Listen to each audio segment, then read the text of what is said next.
right. It's really good. We can answer what you had back. All of these ones need to blue. Okay, so are you tired? We're just going to look at the Broadway. That can't be cookies. And he even got shot in the liver right ahead. What's up, guys? What's the resurrection? What's happening to somebody? That's quite alright. There's no other topic. Back with the message. Never going to talk. We're going to be independent. Well, I'll leave it with the This is funny. Hey, Ken, how old are you? Listen, this is funny. Man, you will need to get a tax off in the basement. And there's a permanent compromise in the customer replacement.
Every time he looks outside, all his eyes can see is gray. All he really does is just watch the birds have their fun. He doesn't join because he's just too down. And he's stuck with a permanent frown.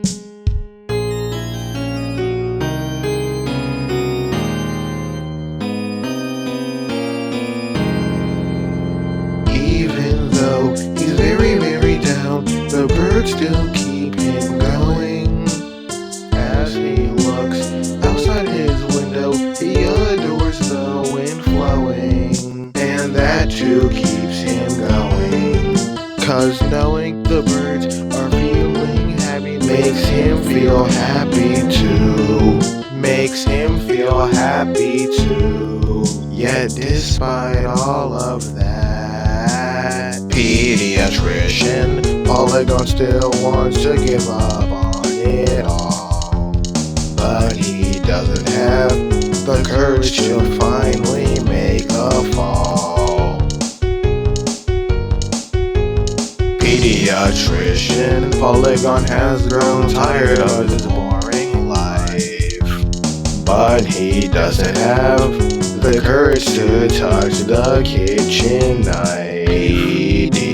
Pediatrician Polygon lost it all. He has no one to contact because they're gone. And he thinks it's his fault. It's unreal.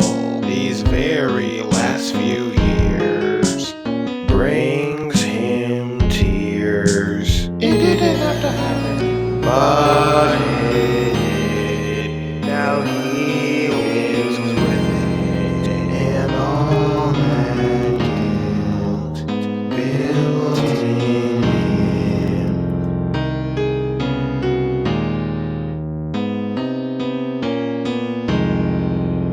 Pediatrician Polygon still wants to give up on it all.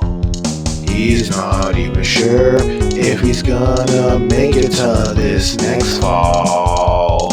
Pediatrician Polygon's mind is riddled with violence. So to counter this, he sometimes takes a good week of silence.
That's something he knows, but he can't find help, 'cause he has nowhere to go, so he looks out his window.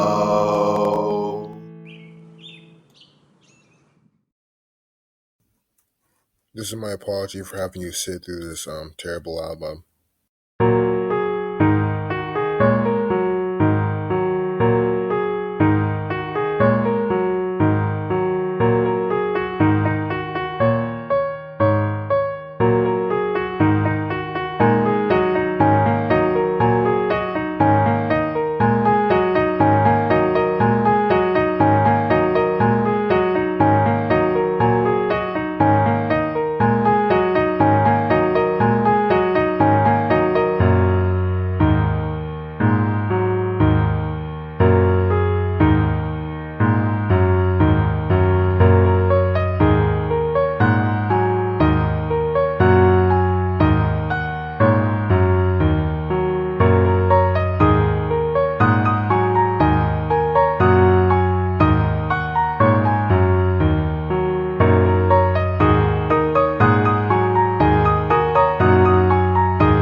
So once upon a time, it was a school day, and I was walking down the hallway, and I noticed this girl, she was one of the most prettiest girls I've ever seen. I don't know how I didn't notice her before, but I immediately knew that I had to go up and talk to her. So I went up to her, and I was like, "Hey, how do you do?" And we had a little bit of chat. She was pretty nervous. I don't know why. I don't know what about me makes her nervous. I don't know. Maybe she wasn't nervous about me anyway. But anyways, I was like talking to her, and I asked her if I can get her phone number. She said, "Well, no, not really. She didn't want to give me her phone number just yet, but it's okay." So like after a little bit of talking, I figured, hey, maybe I'll meet her in another class soon, someday. And she had to go, so she ran off and went somewhere. And it's okay because I was gonna follow her wherever she went, anyways. So yeah.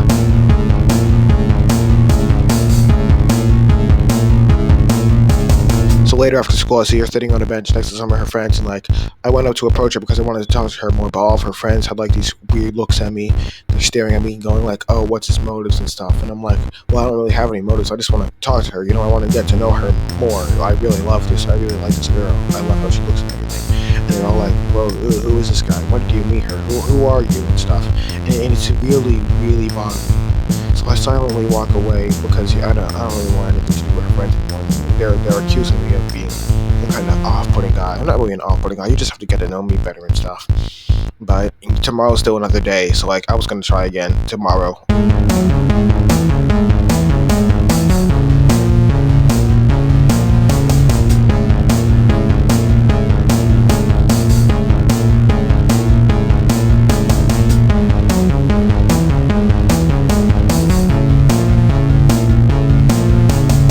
So as I was walking out of science class, I noticed her in the same hallway as she was before, and I was like, "Oh, okay, maybe I could try to strike a conversation." And all of a sudden, her friends came out of nowhere, and they're like, "Hey, dude, can you piss off?" Yeah, clearly she doesn't like you. She finds you unnerving.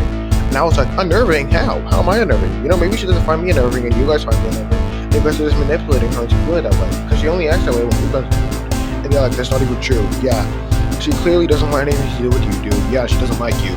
And I was like, "Well, I never said anything about liking or romance. I don't know why you're assuming that. Where did that come from?"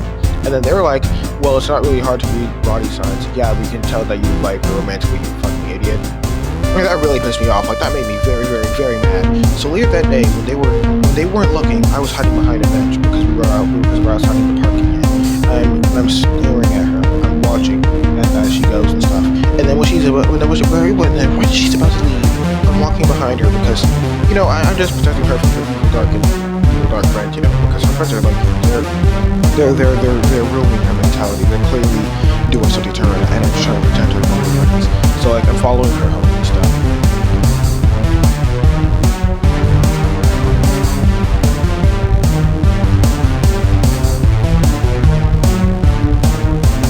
So I finally made it to her house. I made a little poem for her. It says, "I can see a future between us, and I hope that you can too." I was ready to give it to her, but then that's when all of a sudden, her dad, her mom, her younger siblings, and her friends all came out of nowhere, and they just began beating me up to a pulp. I don't know if I made this known, but I'm telling this story as a ghost, because they killed me. I literally died. And the police found them guilty of no charges because it turns out that I was a stalker. I don't really believe I'm a stalker. You think the friends must have manipulated the police and the judge too, but things happen.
Thank you.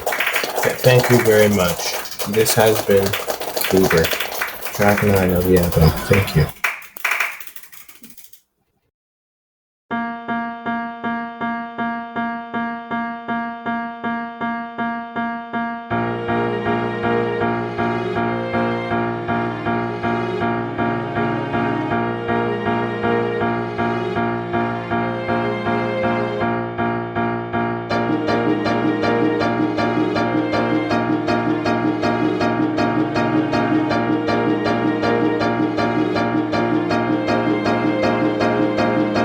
Sometime in the future there arose a new panic because of the news that there would be a new pandemic. But unlike the last virus, this cell is quite unique. Its side effects are unknown and are lacking in physique. The scientists said it wasn't even dead. It doubts that the unknown seems to have gone dead. The world that they were panicking doesn't seem to be. The fact that scientists are more opposed to the Unborn disease. It's not organ, but it's not dead. But it's not dead.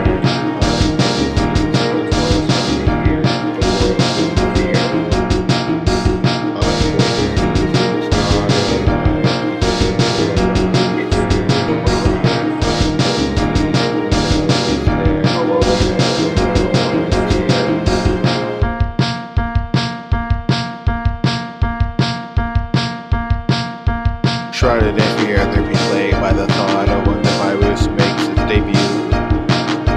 Some people were so scared they jumped off airplanes without parachutes. Conspiracy theorists of their own believe that the disease is just a hoax. Some people think the government made it and are hiding it beneath the cloak.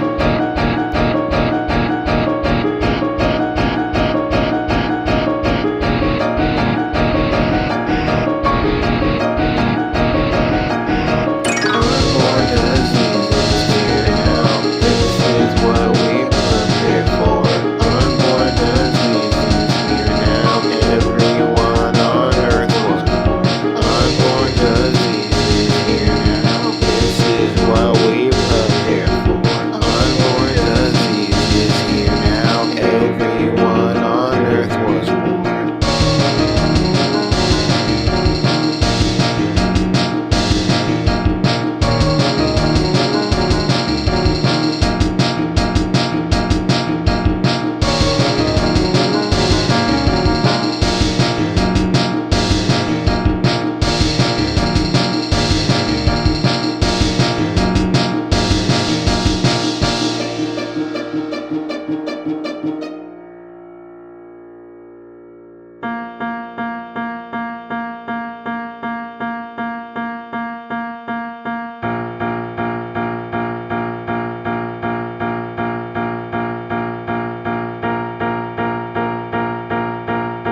By the dark webs her name caught in his bill. He holds a helpless breast upon his breast.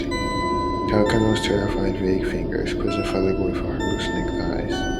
And how can body wing their white rush muffin the strange heart beating where it lies? A short and alone again is there, the broken wall, the burning roof and tower, and Agamemnon dead. Being so caught up, so mastered by the brute blood of the air, did she put on his knowledge with his power, before the indifferent beak could let her drop?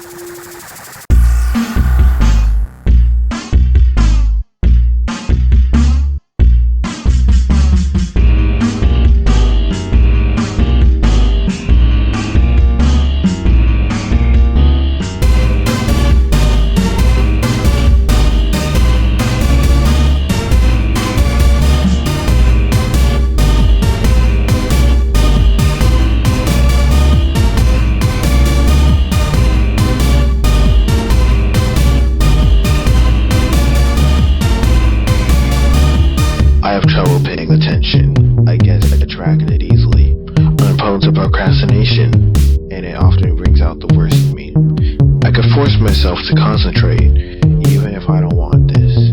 But it would be hard to try that, so just take some time to focus.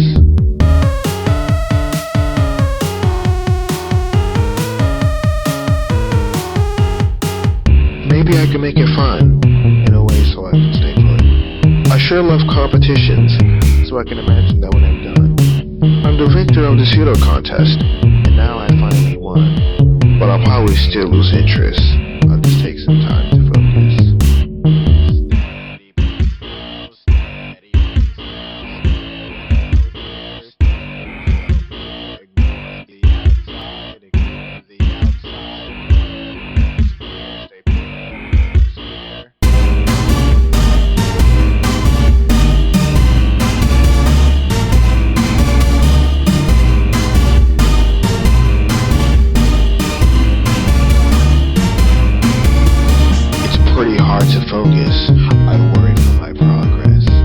Done by bedtime, I'll have to push my limits. Screw it, I can gamble. I can't because I'm scared. I wish I could just focus, so I wouldn't need to delay this. I've lost so much projects because I couldn't focus. If I neglect the melatonin, my schedule will be ruined. Everything will sound sloppy because I'm working sleepless. And I do not endorse this. I'll take some time to focus. When I'm on a deadline, there's a chance I might rush. I want to get this over with. There's some things I can't rush. Aside from my tiredness, I wish I'd hurry up. I really need to clutch this. I really need to focus.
Looks like I've done it, seeing as the song is finished. And before my bedtime, it's finally been accomplished. This is stress relieving, and quite comforting too. I was paranoid about this. Glad I was able to focus.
Nothing but something exists everywhere.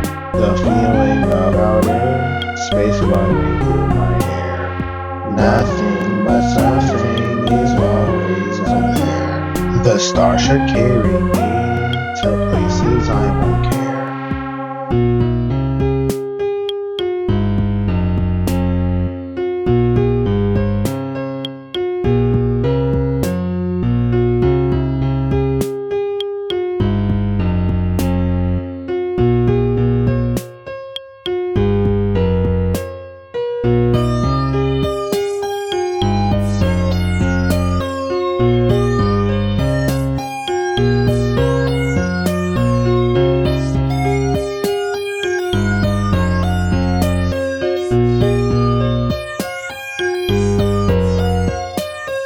Nothing yet something resides in me. The space dust in their mouths is why they cannot talk. Nothing, not something, shines bright like a star. They're using the moonlight to draw out lines like chalk. When they got out, they just tell us they abandoned